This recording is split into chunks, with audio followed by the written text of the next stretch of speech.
Hello everyone and welcome to the channel. If you like puzzles or if you'd like to see me struggle to solve one and have a laugh at my expense, then you're at the right address, so please like and subscribe. Today, this will be the first puzzle in Sudokétudes set number 9.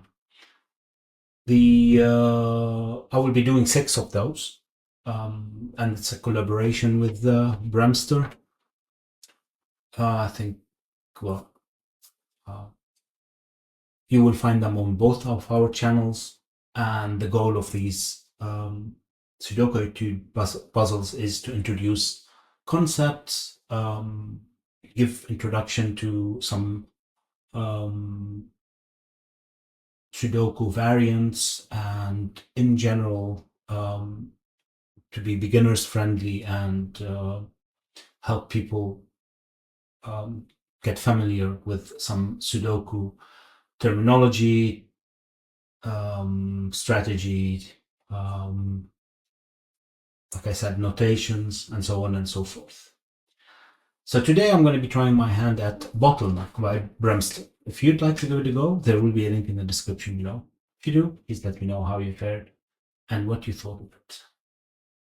Right. Let's read the rules. Normal Sudoku rules apply. Place the digits 1 to 9 in each row, column, and box without repetition. That's it. A sip of tea, restart. So that's what we call classic Sudoku, the old famous Sudoku. We have a 9 by 9 grid divided into 3 by 3 boxes, and we have to fill in the digits 1 to 9 once each in every row, column, and 3 by 3 box. The columns are and the rows are numbered from left to right and top to bottom. So this is row number 1, row number 2, and so on and so forth. Column number 1, column number 2, so on and so forth. And the boxes follow the normal Latin reading order, which is left to right, top to bottom. So this is box number 1, box number 2, 3, 4, 5, 6, 7, 8, and 9. Right, and what else? Before we start, let's talk a little bit about notation. We have two kinds of notation that we can use. We have corner and center. Corner we use to mark the available positions for a single digit in a box. For instance, let's take the digit 1 here. We see that there's already 1 in row number 7, and we already have a 1 in row number 9, which means that in box number 7, in these highlighted cells now, we can't have 1 anymore. And we have 1 in column number 1 as well, which eliminates this cell. Well, we refer to the cells by the row and column. So this would be row 8, column 1, this cell in particular. Right, so from what we've just done, we can see that in box number 7, the only two positions where we can have the digit 1 is in these two cells. So I can, that's too complicated. The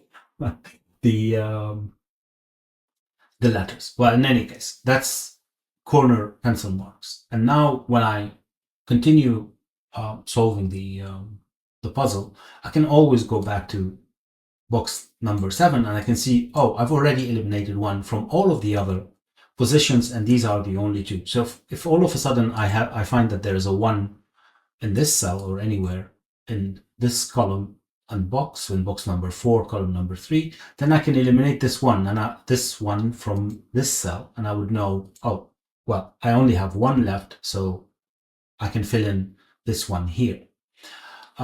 You can of course corner pencil mark anywhere you want, right? So even if it is more than 2, so for instance in box number 5, these are the positions where we can have 1. And I could corner pencil mark 1 in all of those. But this tends to be confusing very quickly, and it's not as useful, right? Because then you're going to keep on removing the ones as you fill them in other boxes. And if you do that for all 9 digits, then you're going to end up with lots of confusing digits.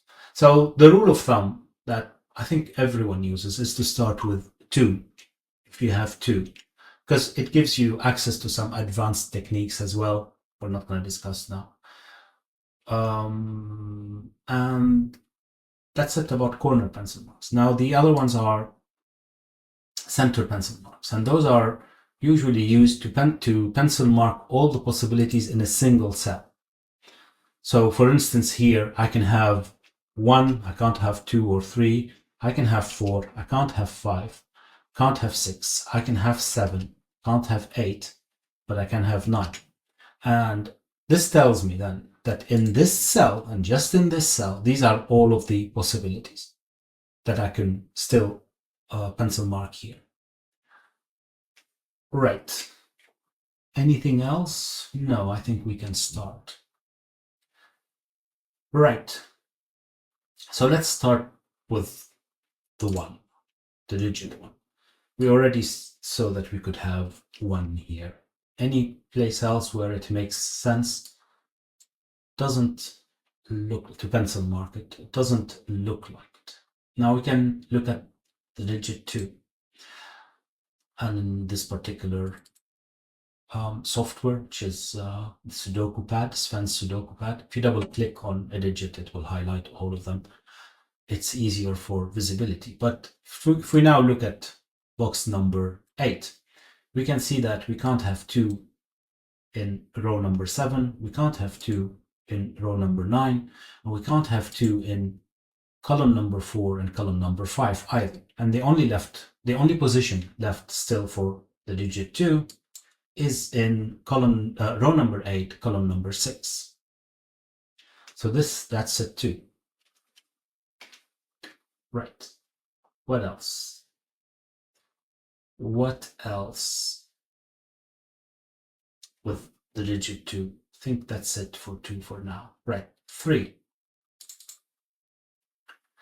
3. Well, in box number 2, we can't have 3 in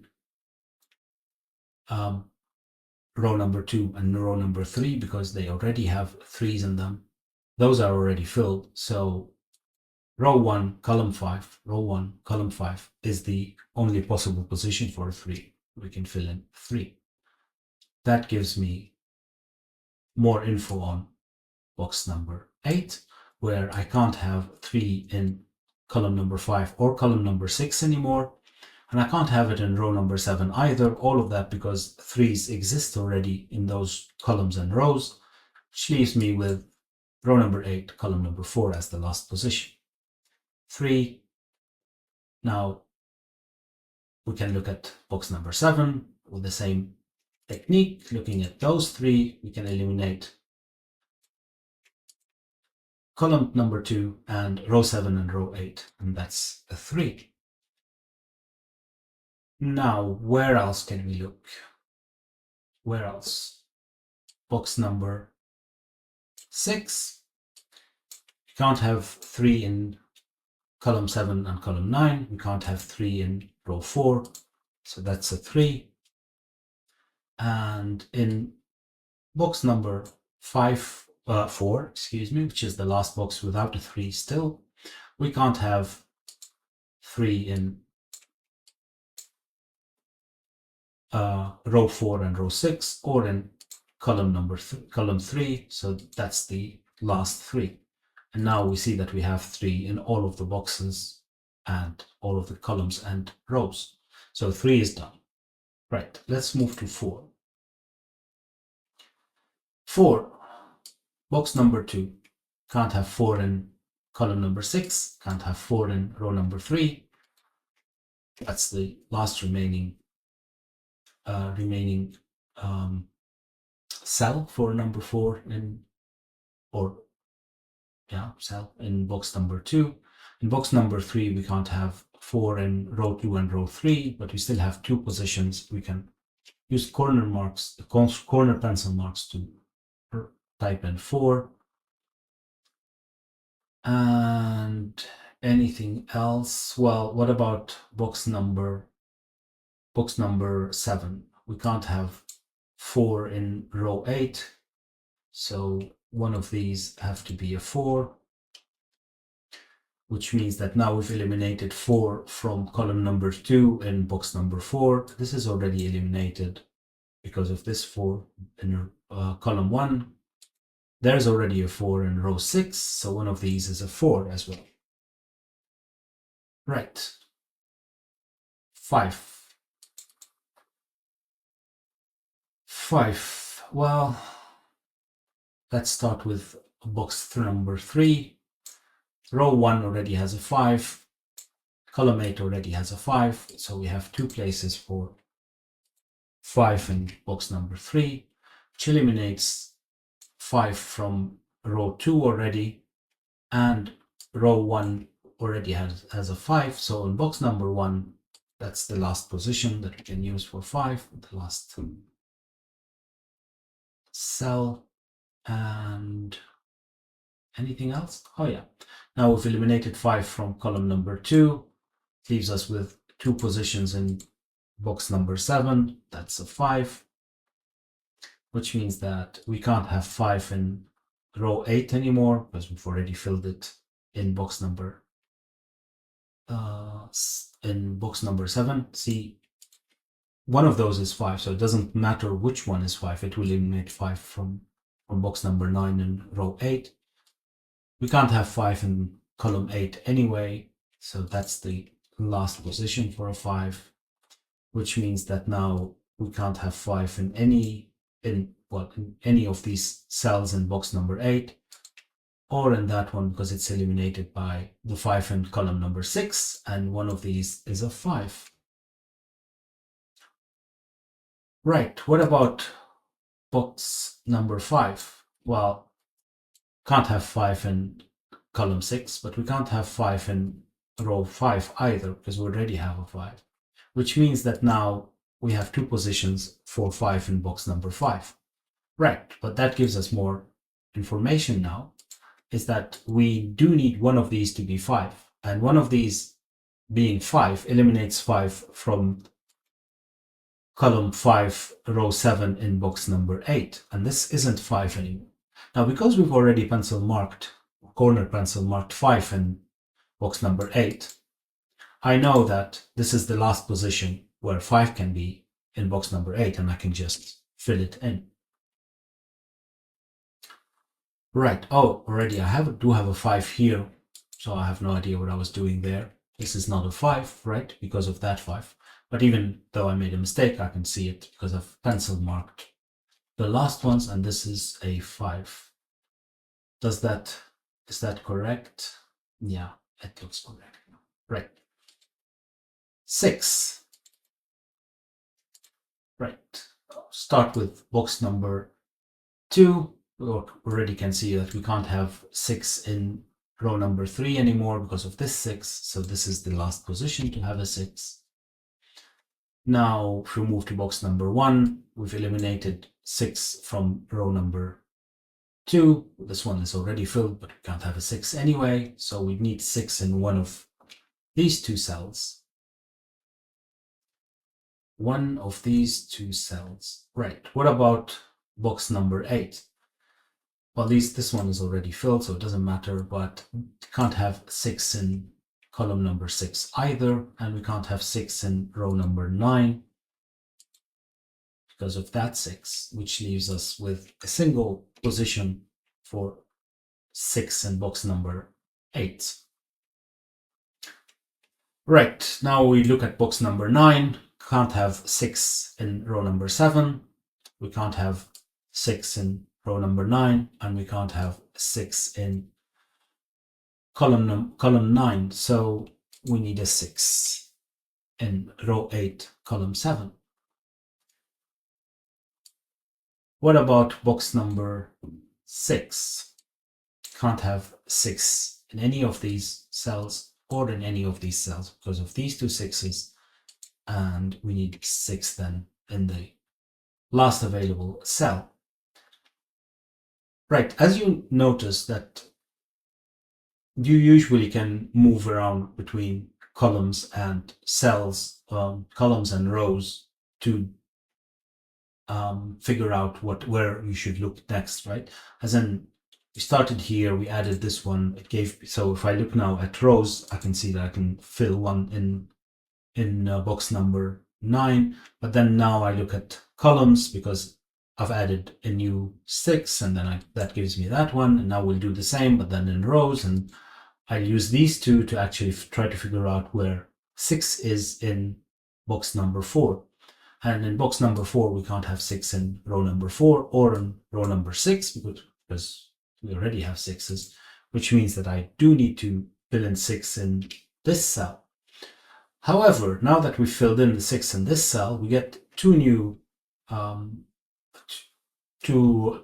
pieces of information. First, this can't be a 6 anymore in box number 1 because we filled the 6 in the column, so we can delete it, and that leaves us with only one cell with the pre-penciled 6 in it.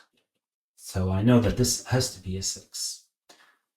And moreover, I've removed the 4 from box number 4, which leaves me with only one pencil marked 4. So I know now that I can fill in a 4 in this position. Now, since I've filled in a 4, I'm going to look again on where the 4s can be. That filling in a 4 here doesn't make any difference for box number 7 in this particular situation because we already had pencil marked box number 7 and there was no 4 in column number 3. However, if we look on box number 6, which didn't have a pencil mark, we will see now that we've eliminated 4 from row number 4, and it was already eliminated from row number 6, so we can pencil mark 4 in these two cells. Right. Now we finished 6, we can go back to 7. Not go back, go forward. Right, so we only have one 7, but even single 7 eliminates the 7 from those two positions in box number 1, leaving us with one place for a 7. Now that we've put a 7 in box number 1, column number 1, we've eliminated it from these cells in box number 4, and we have 2 places for a 7. Right, what else? This one can't be 7 because of that one. That's the last position in box number 8, so we can fill this one in. Now, those can't be 7, these can't be 7, so we have one last position to put in a 7. And right, we can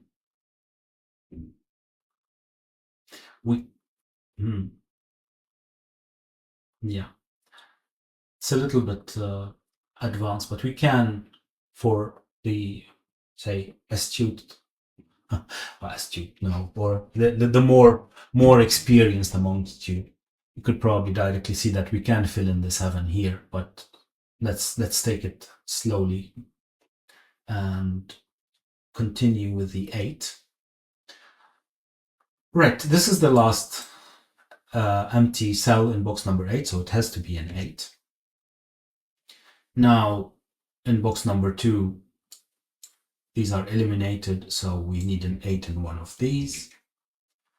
In box number 1, this can't be an 8 because of that 8 in row 1, so that's an 8.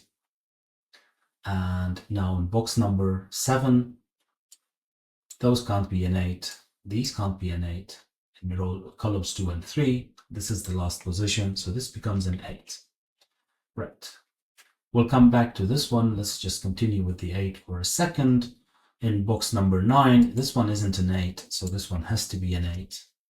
And box number 6, these can't be an 8. Neither can these because of these two 8s. So one of these have to be an 8. Right. What about in box number 5. Well, these can't be 8 because of that 8 there in row number 5. So we need one of these to be an 8. Now, you could here say, right, now those two cells both have either a 5 or an 8, which means that they can only have 5s and 8s, right? As in, if this one is a 5, this one has to be an 8. And if this one is an 8, this one has to be a 5. So these can only have 5 and 8. So we can change the pencil marks to center pencil mark and say, these two are 5 and 8. I know that. One of them is 5 and one of them is an 8. How does that help? Well, it helps me in multiple ways. First, now in row number 5, for instance, I know that these are 5 and 8, and I can't have 5 and 8 anywhere else in that column. So this one can be eliminated, for instance, and this becomes an 8. But as well, in, say, if I was looking in any other column, row, I would know that these are only 5 and 8. And for instance, if I was trying to figure out where 1 is in row number 4, then I would know that this can't be 1 and it has to be somewhere else. Even though this one isn't filled yet, it can't be 1. It has to be 5 or 8.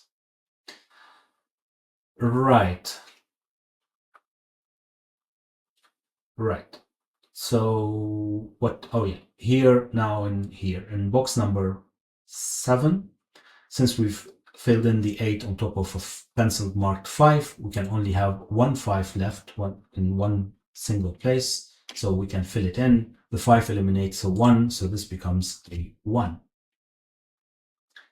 Right, how does that help us? Well, multiple ways, but just to be able to look at other ways of, filling in the rows and the columns, let's continue with the 9, and then we can look at, say, the 1s and all of the other digits again. Right, the 9 we haven't done yet. We can see that in box number 7, we can't have 9 in row number 9, so this one has to be a 9, which means that the last one is definitely a 4. Now I have these two 9s, which eliminate the 9 in box number 4 from columns 2 and 3, which means that one of those have to be a 9. In box number 3, these can't be 9 because of this 9 and that 9, so this one has to be 9. And what else? Well, here we can have a look at box number 5, and that's where we will be able to use the 5 and 8 pencil marks, where we would say this can't be 9 because of that one, this one can't be 9 because of that one. But even though we can have 9 in column number 5, we know that these two cells are 5 and 8, and only 5 and 8. So 9 has to be in the center cell. Right, which means that in the last box where we haven't pencil marked 9, which is box number 6, can't have 9 in any of those cells because of these 9s, and we have to pencil mark 9 in one of these. Right, so now we can continue in multiple ways. Of course, we can go back to 1 and do the same exercise again, but we can look at, say, the boxes, the rows, and the columns and see what they are missing. We can see in box number 9, we're still missing a 4, so this one has to be a 4. In box number 1, we are still missing a 2, so this has to be a 2. Now in column number 3, we are still missing a 1, and we have one position left open, so this has to be a 1. What else? What are we still missing in box number 2? We are missing a 1 and we are missing a 7, right? But we can see that we can't fill in the 7 in this position because in column number 5 we already have used the 7. So this one has to be a 7. Now we're still missing a 1. This becomes a 1. Now we have two rows missing a single digit. In row number 2 we are missing 1, so this becomes a 1, and in row number 3 we are missing 2. How about column number 8 now? Well, we can see that we already have a 4, so this isn't a 4. We can do that multiple ways, but now we know that this is a 4. And this, if we've been doing our job correctly, this digit should be missing from the same digit, from the box, the column, and the row. And if we look at it, it is correct, and it's a 7. Right, where next? Column number 4 is missing a 7 as well. Right, now, even though we're still missing 3 digits in box number 5, those are 5 and 8. So we only have one remaining position for the missing 9th digit, and that's 1. Anything easy still to put in? Right, we can have a look at, say, column number 1 still. What are we still missing in column number 1? We're missing the 9. It's already pencil marked. Very good. What else are we missing? We're missing a 5. So this becomes a 5, 9. Can remove the corner pencil marks. And now we can either look at the box or at the column. It should be missing the same digits. These are 7 and a 2. However, here, this is already resolved. And this one can't be 2 because of the 2 already existing in row number 4. This becomes a 2, and that becomes a 7. And this becomes a 7. Now, what are we still missing in row number 5? We're missing the 4, which is already resolved because this 4 eliminates 4 from this position, and that's the last cell that can have 4 in row number 5. And we're still missing a 2, so this becomes a 2. Right, we still have 2 columns to fill in, and then the whole puzzle should be resolved. So let's check that. In column number 7, we were missing an 8. We're still missing an 8, and we're missing a 7 next to the 8. However, we already have a 7 in row number 4, so this has to be a 7. This has to be a 7. That's an 8. And we need, in column number 9, we need a 9 and we need a 1. We can't have 1 in row number 6, so this has to be a 9. This has to be a 1. And now that we've figured out where the 9 is in row number 6, this one can't be 9 anymore. So this becomes a 5.